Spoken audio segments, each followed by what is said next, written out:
દિલીપભાઈ. દિલીપભાઈ, તમે ક્યાંથી આવ્યા છો?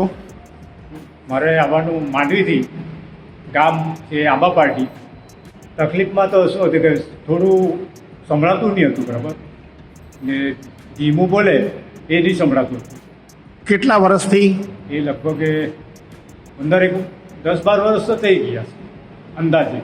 આ 2 ડૉક્ટરને બતાવ્યું, એમને કહ્યું કે પેલું નસનું સુકાઈ ગઈ છે. આજે તમે ક્યાં કણ આવ્યા છો ટ્રીટમેન્ટ લેવા માટે? આજે હું આ સુરતમાં આવ્યો છું, પણ એડ્રેસનું મને ચોક્કસ ખબર નથી. ઓકે. આજે તમારી ટ્રીટમેન્ટ જો કરી, હા. એમાં ટ્રીટમેન્ટની પહેલાં અને ટ્રીટમેન્ટ પછી તમને કેવું લાગી રહ્યું છે? ટ્રીટમેન્ટ પછી મને ફરક પડ્યો છે. કેટલો ફરક લાગે છે?